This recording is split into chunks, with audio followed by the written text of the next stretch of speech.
Hey guys, Ryan here. In my truck on my way to work this morning at Caldeck Truck and Trailers. For those of you who don't know, I handle the social media for that company, plus online advertising, Kijiji, all that kind of stuff, website management, CRM. That's kind of my side gig. I want to talk to you guys a little bit about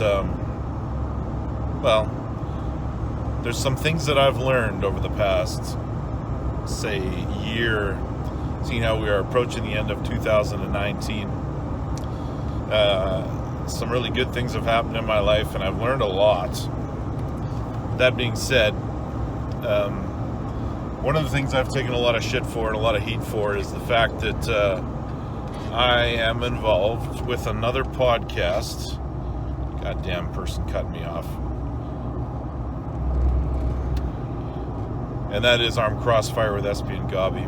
And I took a lot of shit for getting involved in that podcast. Devin Larrett basically wrote me off completely as a friend. But,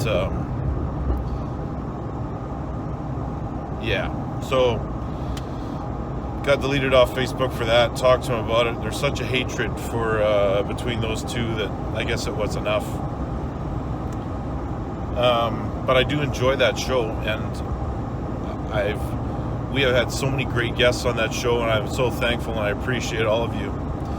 And the willingness to come on that show states a couple of things, maybe that people were incorrect in assuming that this would just be a show where people get torn down.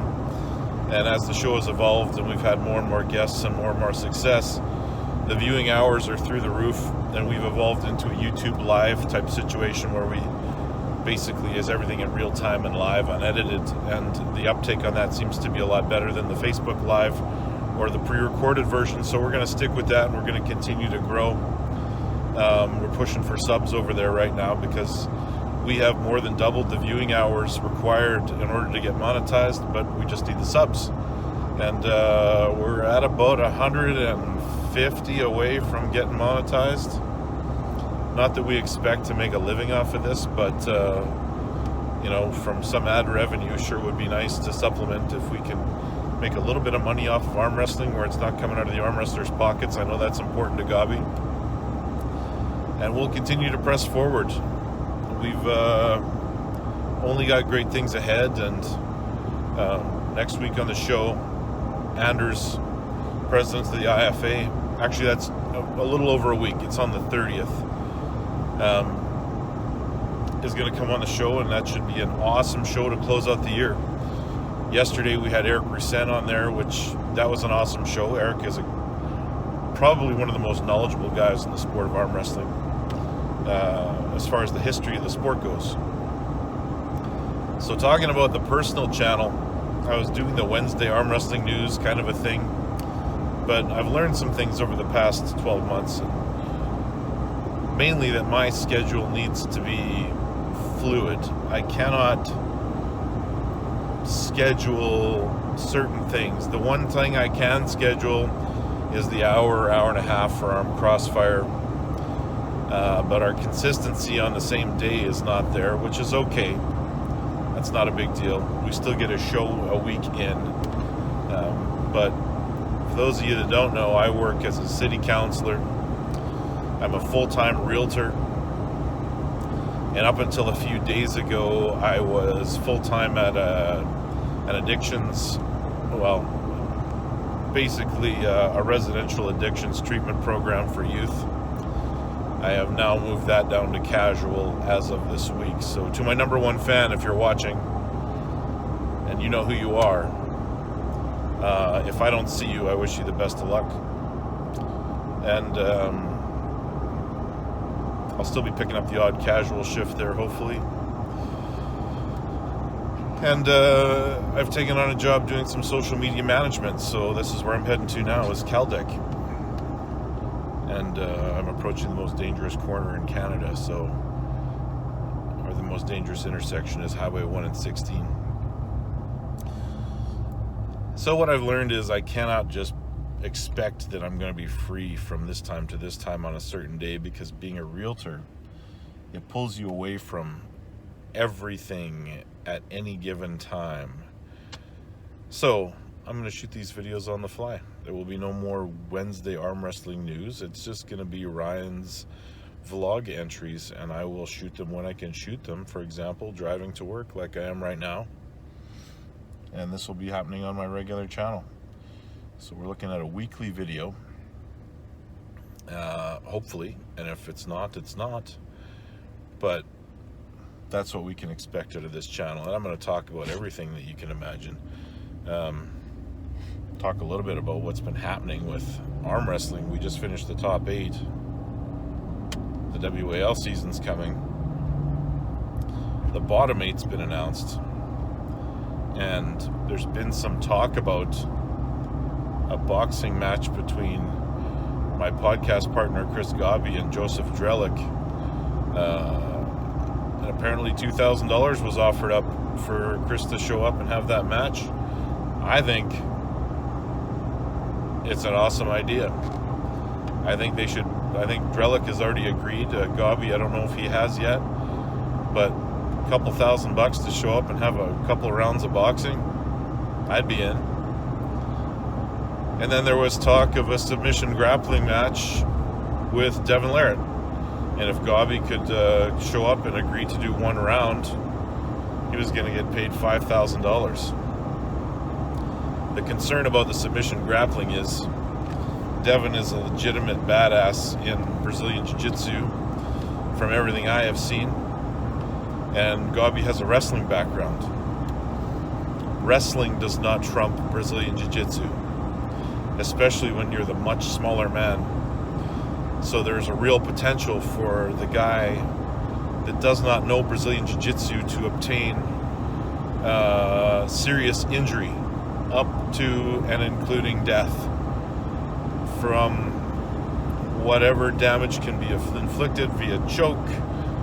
A key lock would easily spiral fracture somebody's arm. We've seen it happen. Lots of stuff going on there. I still think Gobby should do it, but I think it should be, they should bring in somebody that can referee that match, that maybe also has the physical ability to separate those two if it needs to happen. Anyway, it makes for exciting conversation and content for if that match happens, man, I'll fly out to Kingston just to see it and maybe referee if they need one. The other thing is, going forward, I've always talked about dropping some weight again, because I had in the past. I went all the way down to 242 from 388. I'm not that heavy right now. I'm sitting at about 365. I'll actually post the picture of the scale that I took yesterday right now.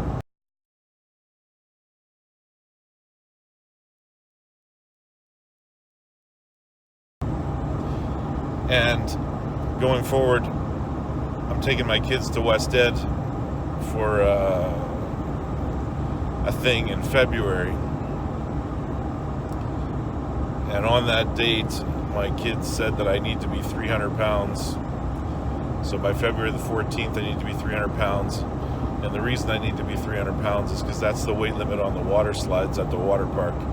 And my kids told me I have to be there. So I'm going to make sure that happens. So starting today, through a vertical diet, style of diet, which is based with red meat and rice, kinda. I mean, it's with other foods added in. It's Stan Efferding's diet, coupled with intermittent fasting.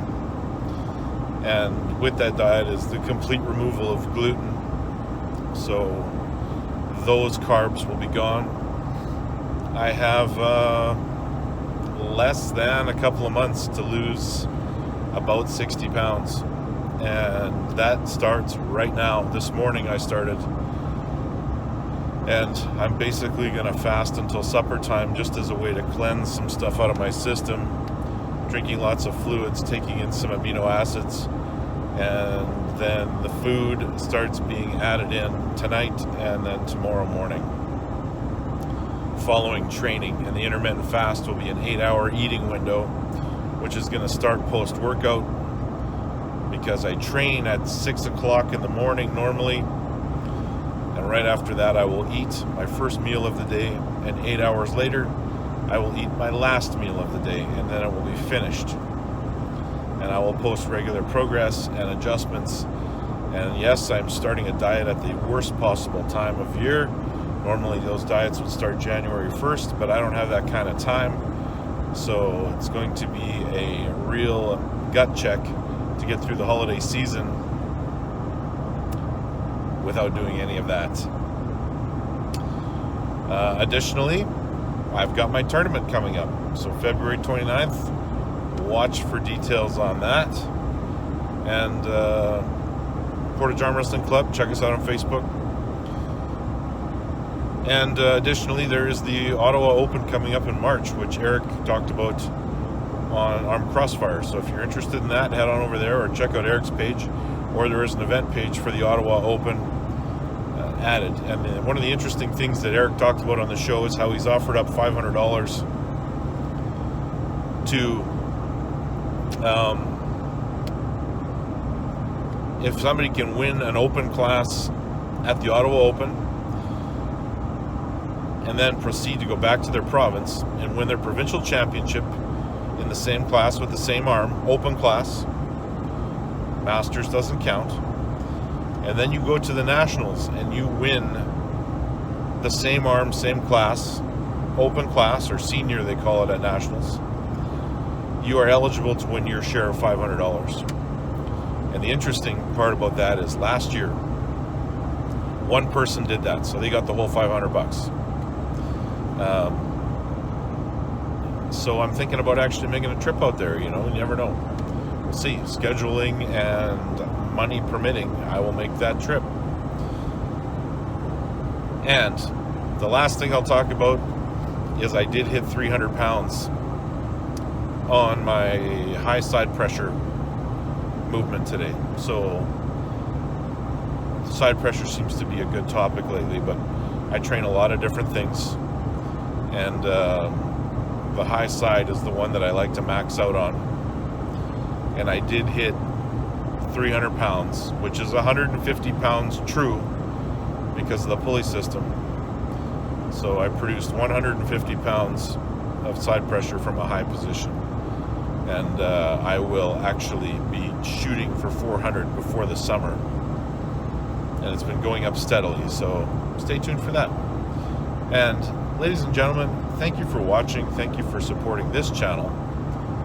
If you guys are want to keep on rocking and see what's up with this channel, hit subscribe, click the bell down in the corner so you can be notified when new content is posted. And on top of that, head over to CROSSFIRE. We need some subs over there. I'll see you guys next week.